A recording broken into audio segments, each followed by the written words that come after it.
With attention so focused on events in Iraq, it's easy to forget there's still a war in Afghanistan. Hardcore Taliban and Al-Qaeda are fighting US and Afghan forces.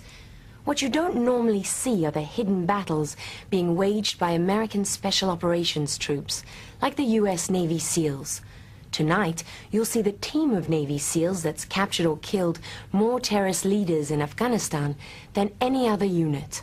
The SEALs are traditionally so secretive that no journalist has ever been allowed to go with them into combat, until now. There's a chance of maybe 30 guys being there. If there is, there could be a big firefight. It was night at their base in southern Afghanistan. The SEALs were receiving final instructions from their team chief for a mission that would start in just a few hours. But that's it. I'm going home to see my kids.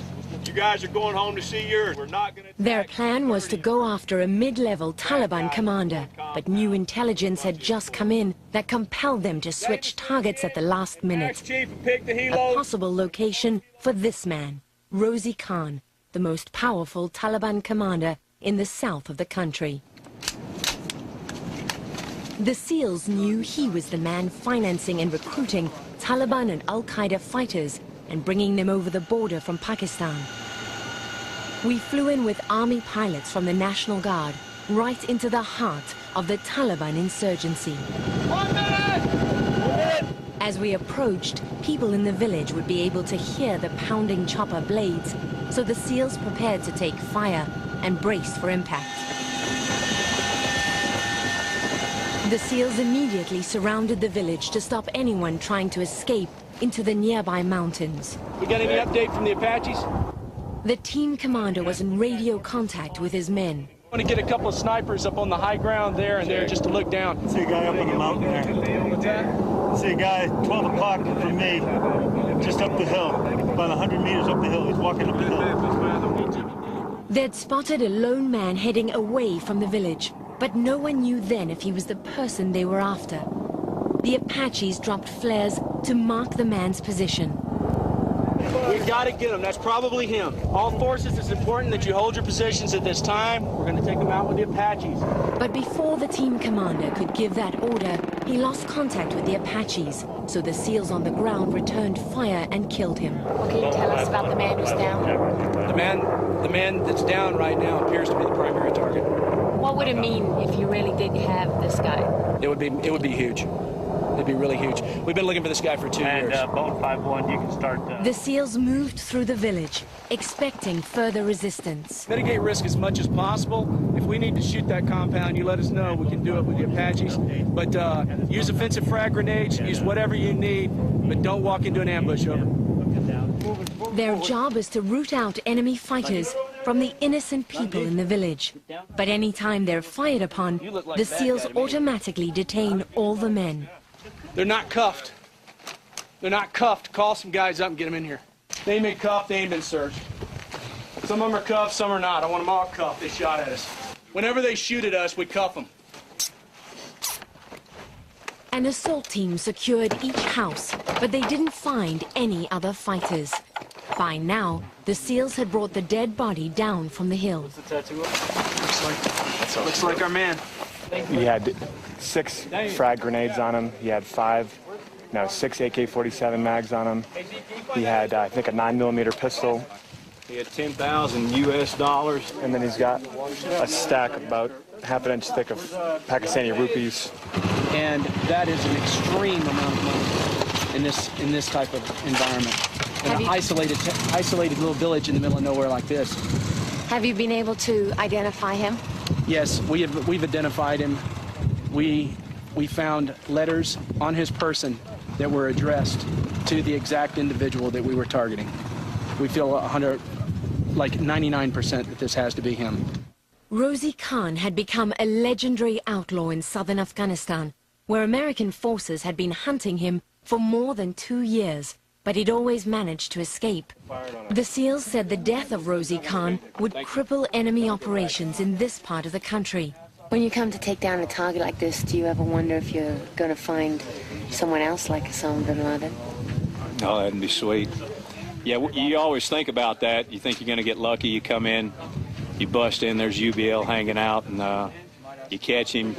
All the locals asked to identify Rosie Khan denied knowing him, which seemed unlikely in such a tiny village. Each detainee was fingerprinted and their DNA added to a portable database that's used all over the world. It contains profiles of potential terrorists, like this man who gave the SEALs false information. When they ran his fingerprints, he turned up on the database as someone else. So while the other men were cut free and released, the SEALs took him back to base for further questioning. There would be little time for the SEALs to relax. Back at their tented compound, they had to prepare for the next mission. That meant cleaning their weapons, a constant battle against the dust that gets into everything, and testing their rifles at the range to make sure the sights are properly aligned. Just 2 days after killing Rosie Khan, the SEALs were on the attack again. They'd heard Rosie Khan's lieutenants were meeting in this remote village. They potentially may be in this compound, so they're probably trying to regroup themselves and get some leadership established. So we're trying to take advantage of the opportunity and going in and either capturing them or killing them also. But if these guys are smart, if they've learned anything by now, they won't try and run. Right, that's why we always have to be cautious, because they could be inside potentially setting booby traps or doing other things. That's the reason I got the snipers up there. They've got their optics out, looking inside the compound, trying to get as much information as they can. The SEALs cautiously approached, but once they got inside the village, they found mostly women, children, and old men. There were no obvious signs enemy fighters had been there, until they started searching. What are you looking for? Looking for anything electronic, batteries, wires, any kind of bomb-making material as well. Do you ever find weapons in these boxes? Weapons, opium, knives, yes. RPG rounds. That's exactly what turned up in this search. RPG rounds, complete with grenade launchers. These rocket-propelled grenades are a sign that, although everything looks peaceful and normal in the village, when you scratch the surface and start to search around, you find evidence that there have been people here who are not just simple farmers. When they questioned people, the SEALs found out they'd missed the men they were after by just a few hours. So was this a wasted effort? Oh, no. They're really never wasted efforts, because when you come in here, what you do is you disrupt. Like, we know that they've been watching us while we've been here. So they're ever-presently, they're sitting around trying to watch what's going on. They're watching us now? Yeah, most likely. The SEALs frequently bring along a civil affairs soldier whose job is to help win over the locals by handing out basic items and finding out what aid is needed in these poor villages. Okay, well then what we want to talk about now is stuff that we can help his village, and he can tell us what kind of things they do around here. The message is, help us and we'll help you. Which town has the most bad guys in it? The SEALs' role in targeting terrorists is a specialized part of the broader military effort here to help stabilize Afghanistan. How many missions is this for you now? 58 in 5 months. But if you had to think about one thing that was important for people to know. I would want them to know that this place is still dangerous. You know, you don't see it on the news all the time. Iraq's a very dangerous place, but there's a lot of fighting still being done here in Afghanistan.